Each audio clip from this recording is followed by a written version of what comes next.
kumain na tayo.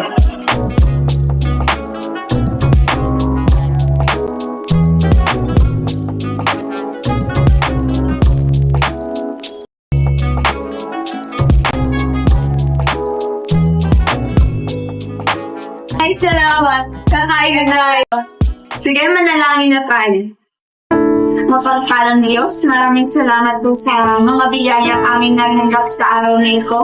Nawa ito'y magbigay sa amin ng kabusugan at magandang kabusugan. Sa iyo na namin muli, O Diyos, binabalik ang lahat ng pasasalamat sa lahat ng bagay na ito. Sa pangalan na Jesus, Amen.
Ayos ka lamang ba?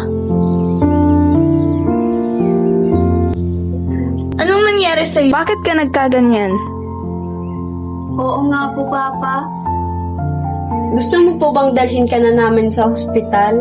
Baka mas lumala pa po yung ubo mo eh.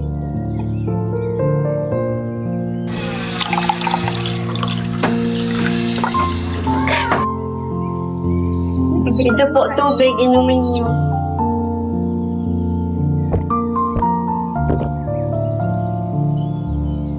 Ayos lang ako. Ano ba naman kayo? Maaaring may nakain lamang akong bawal kaya't nagkagaling po.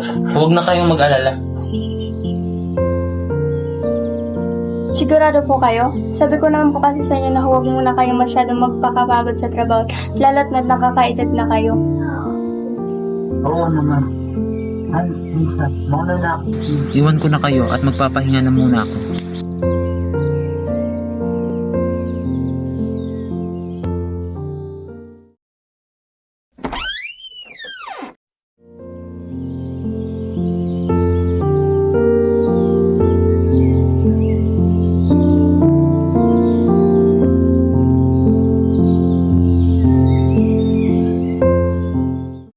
O Diyos, alam mo po ang kalagayan ng aming ama.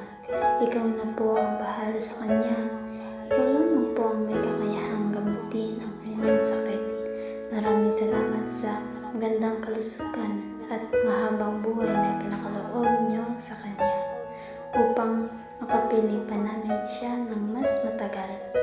Salamat po, O Diyos.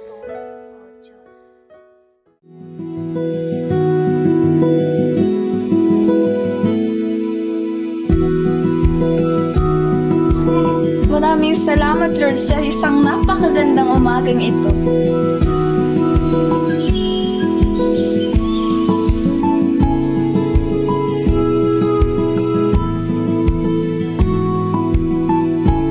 Alis na po ba kayo, Tay? Oo, anak.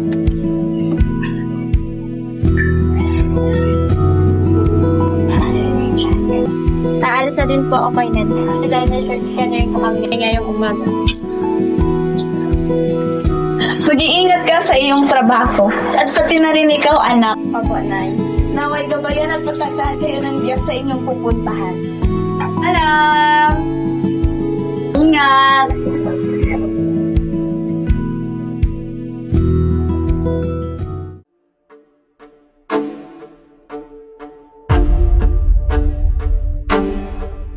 Hoy! Ang gina! gamit ko. Akin na nga yan. Ano ba? Wala akong pakialam. Gusto ko lang naman tignan eh. Napakadamot mo naman.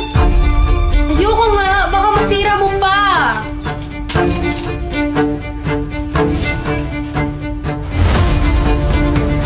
Ay! Ma! Ano mga anak? Mapapagalitan kayo ng inyong ama. Hindi talaga kayo nagkakasundo. Gusto nyo talagang ginagalit ako. Dahil dyan, papaparusahan ko kayo. Humingi kayo ng tawad sa isa't isa.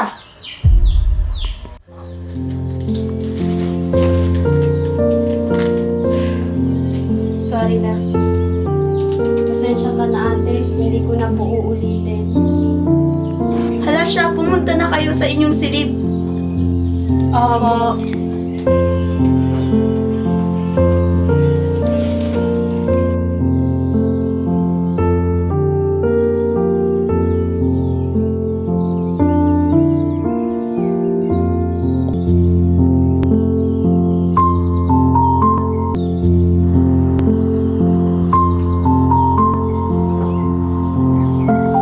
Kung hindi natin sila dati didisiplinahin habang bata pa lamang sila, ano na lamang kung lumaki silang sanay na gumawa ng ganito? Hindi ito kalugan-lugod sa mata ng Diyos.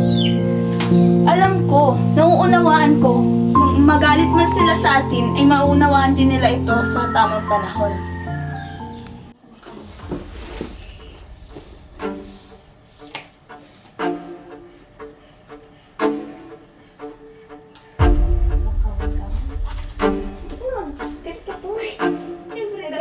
Sino kumuha ng pera ko dito sa pitaka? Hindi ko po alam. Malay ko,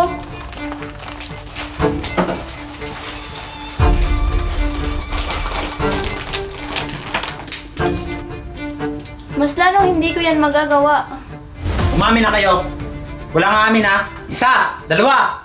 Sorry po, Nay. Ako po ang kumuha ng pera nyo. Nagugutom na po kasi ako.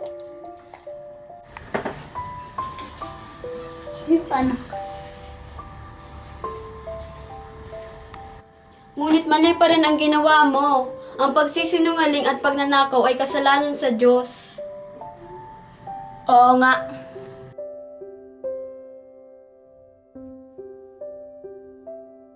Mukhang masama yata ang pakiramdam mo. Bakit? Ma, pa, pasensya na kayo. Tanggal ako sa trabaho kasi inakusahan daw po akong magnanakaw. Paano? Sinisigurado ko po sa inyo na hindi ko magagawa ang bagay na yon. Nakakainis. Pare na yan, wala na tayong pera mapagpupunan. Pati na rin si Tay, wala na rin trabaho. Ayoko mamatay sa gutom, Nay.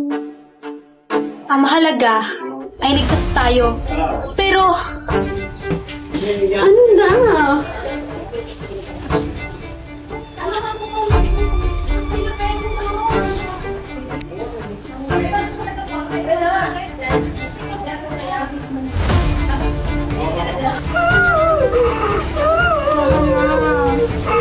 Pero sa ngayon, saan na lang tayo pupulutin? Sa lansangan, ha? Matitiis mo ba ang mga anak natin na makitang palaboy-laboy sa lansangan? At paano naman pumasok sa kokote mo yan ha? Bakit ka nagkakaganyan? Napakahina na yung pananampalataya. Kumalma po muna tayong lahat.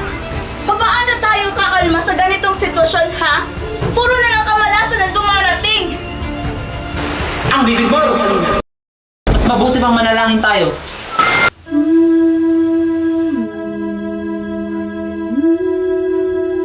Halina't manalangin tayo. Ang Diyos ang nagbibigay sa atin ng pangangailangan, kaya humingi tayo sa Kanya ng tulong.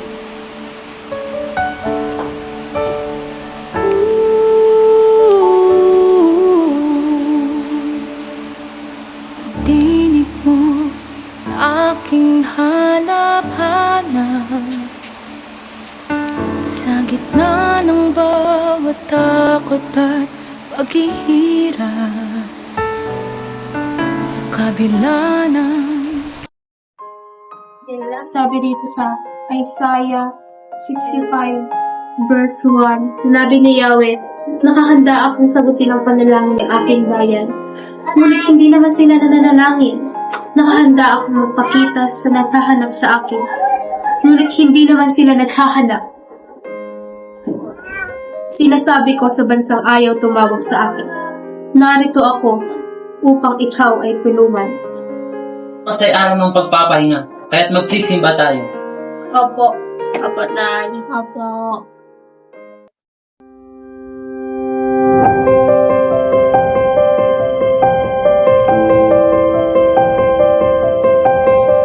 Tara na! Bilisan niyo na! Magsisimula na simba! Mabilis na po! Teka lang!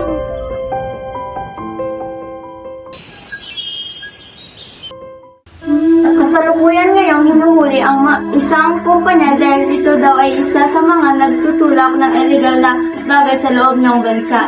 At tignan mo, di ba dito nagtatrabaho si ate? Oo nga, no? Ate, tignan mo to. Bakit? Ano nangyari? Sadyang napakabuti nga ng Diyos sa atin. At hindi niya hinayaan na tayo ay mapakasal.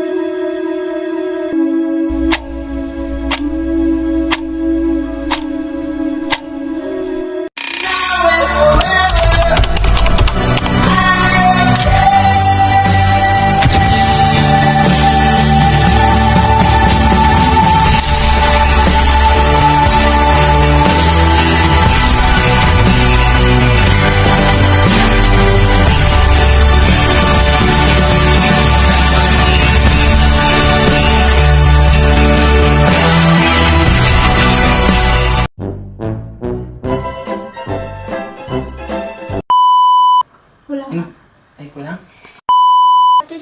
Pati na rin si Hala ka dyan.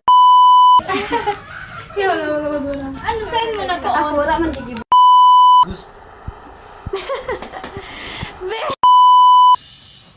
Anot lang? Ay, kala ko yun na. Mabila. Manalangin tayo. Ingat.